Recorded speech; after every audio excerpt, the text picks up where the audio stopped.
Welcome to Mommy Care. Hope you're having a beautiful, wonderful time.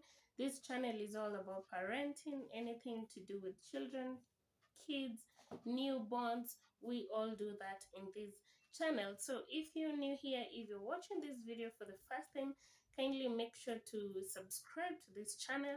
There's a notification bell right besides it. Make sure to click it, turn it on so that you won't miss out on any video that we get to upload. So right straight to the video. Today's video, we're going to be talking about 7 tips of hygiene, or 7 hygienic tips that you should maintain or consider when you're having a newborn or a toddler or even a child in your home. But today's video, we majorly focus on newborns. All right, so let's do this.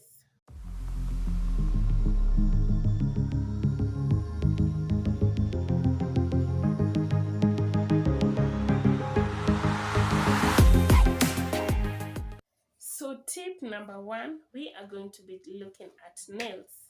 So if you're having or handling a newborn, you should be able to maintain short and clean nails. Ensure that your nails are clean. If you're having a nanny around your house and anyone who will be handling your baby, kindly ensure that your nails are short and clean. Remember, short nails are very, very easy to clean, and like long nails, if you want to slay, just give yourself that color, just a small period, also for the sake of your baby, because if you look at it very well, with long nails you cannot be able to scrub it every time that you wash your nails, but with short nails it's so easy to clean them up. All right, so ensure, for the health and safety of your baby, kindly ensure that you have short nails. And also remember, uh, when you have long nails, you can injure, harm, or hurt your baby accidentally. It is very possible. The possibility is 100%. You can always scratch your baby with your nails. So to avoid all those accidents, to avoid uh, any sorts of, accident, ensure that you keep your nails short or a good size that you can be able to manage. So we get to tip number 2, and I had to write them down just for reference so that I won't leave any tip out.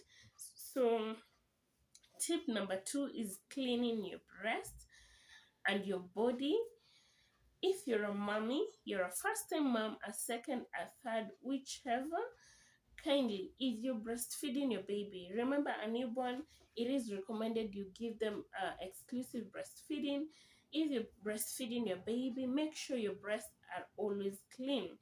This is what you do. You can take a wet wipe and clean it before you latch your baby on the breast, or you can use a warm cloth, a warm towel. Just use a towel, put it in warm water, squeeze it out, squeeze the water out, and then just clean your breast before giving your baby to suckle.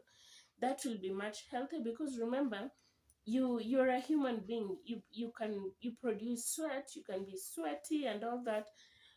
So to avoid germs, to avoid your baby's co- you know taking contaminated milk, it is well good and well advised to clean your breast before feeding your baby.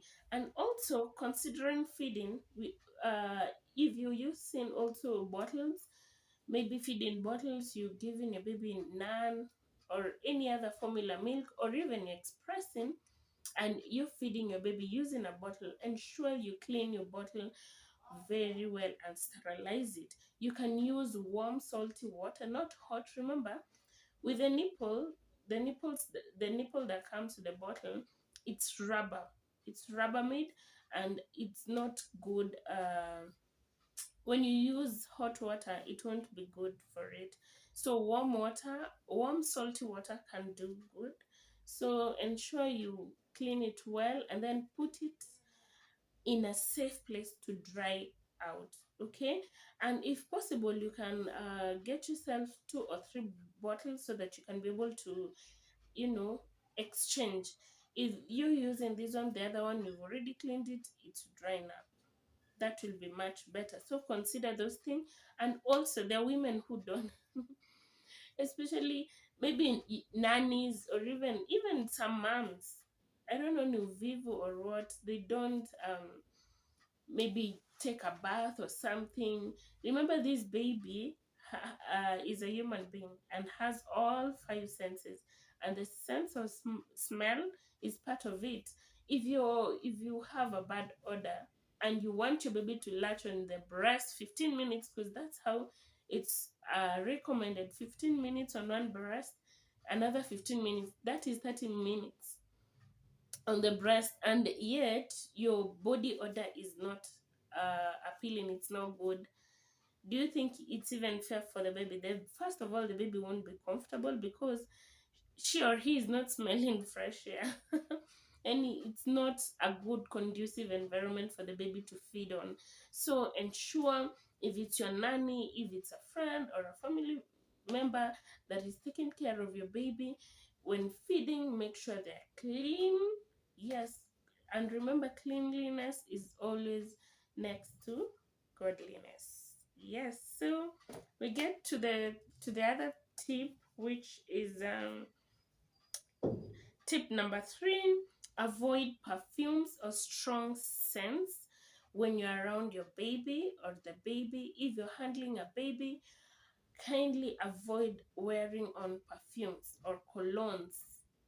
Kindly remember, they're too strong for the baby to inhale, and that might cause the baby to have flu, runny nose, and end in coughs.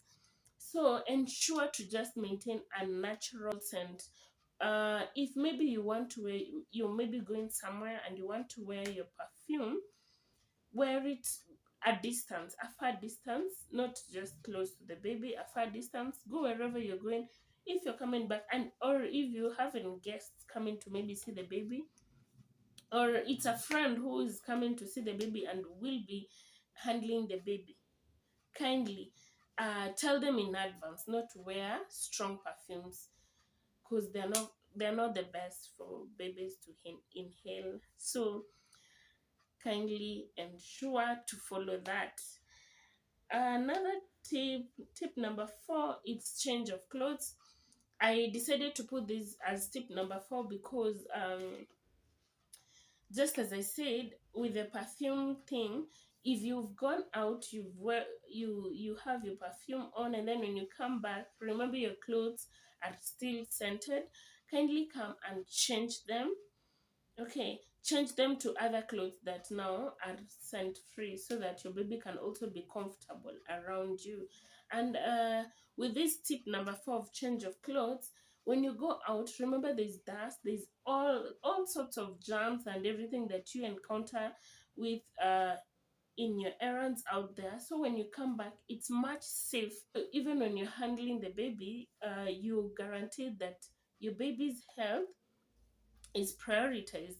It's number one. And remember, our aim here is to make sure there are less visits, hospital visits, and also our baby is healthy. So to ensure that, to less cost, a lot of cost, medication costs, just follow these tips, and I'm sure they're going to direct you the right path. So the other tip that you're going to look at is avoid using heavy blankets. These are actually specifically for moms.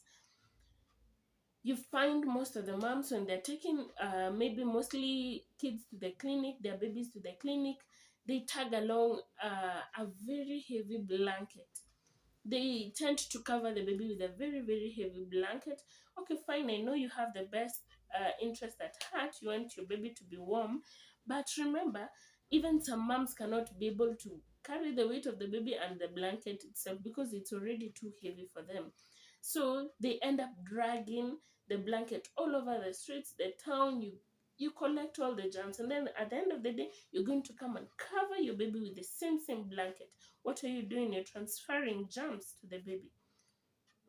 And that's where you get the baby is always sick, on and off, on and off. You're in the hospital, you wonder why, because of such things that people don't take, they just take them for granted.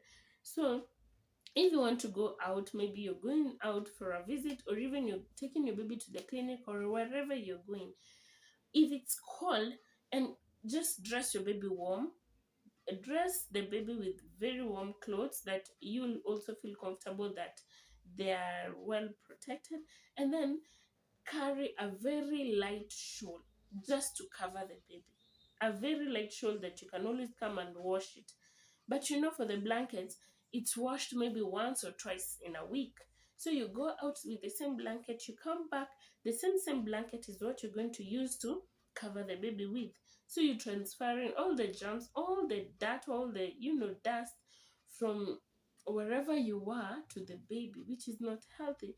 So parents, kindly let's ensure that we prioritize our kids' health. So another tip that we are going to consider is washing your hands frequently. It should be countless. Kindly and inherit the habit of washing your hands, especially when you're around kids, even for your own good, not even just around kids, but also for your own good.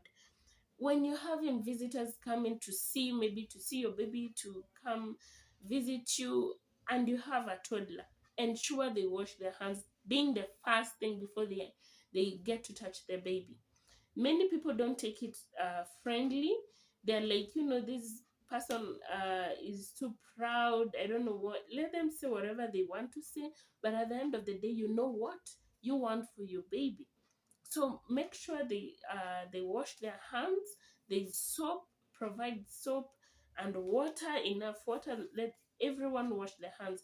Even the nanny, if you're from changing the diaper or whatever thing, before you handle the baby, before you lift the baby up, before you feed the baby, before you change the baby, ensure your hands are clean, and not just go rinse it. No, there are 5 ways of washing your hands.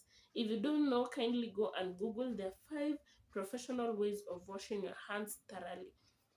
So make sure you take, it's even less than 30 seconds. Just wash your hands carefully with soap, and then now go touch your baby. There, it's the probability of transferring any germs to the baby is very minimal, very less. Yes, and you'll be protecting the health of the baby. So, tip the next tip, which I think is number 7, it's deworming. When was the last time you dewormed in your family, or you dewormed the member of your family, or even you yourself dewormed? This baby, um, this the immunity of this baby is very very sensitive at this point, and we all want to guard their health. So ensure you go to the hospital or pharmacy or wherever you purchase your dewormers, and make sure you deworm. That way your baby will be safe. And if you don't know, this is something that I was told when I was also going to deworm for the first time when I gave birth. It is worms can easily transfer from your nails to the baby. Do you know that? I also didn't know that. If you have a nanny or a caregiver or whoever is looking after your kid, kindly make sure you purchase dewormers for them. Let them deworm. You'd rather go that extra mile of purchasing the drugs for them rather than risking your baby's health. Okay, so make sure and it should not only be the mom or the nanny. If you're 4 people, your husband, your aunties, whoever you're staying with or living with in your house, ensure they all get to deworm. That way your baby is going to be safe. So guys, those are the 7 hygiene tips for handling a baby, or that you should consider when handling a newborn. Okay, and not just newborn, you can apply it to even your child, to your household. If you practice these things, some diseases will not even be a case to discuss. Things like diarrhea, I don't know, vomiting, skin rashes, and all that. When you just prioritize some things in your household, you won't be even talking about some illnesses or some diseases. Sure that you put your health, your baby's health, your family's health as number one priority, and everything is going to be good. So that's it from me today. Hope you like the video. If you've learned something, or you feel like I've left something out, kindly ensure to comment down below. Let us enlighten one another. Maybe someone else will get that tip from you. So if you know maybe there's something else that I've left out, kindly share. Okay, make sure to give this video a thumbs up. If you've not yet subscribed, kindly subscribe to this channel. So that has been it. We wrap it there. Until next time, make sure to stay tuned for more videos. Bye bye.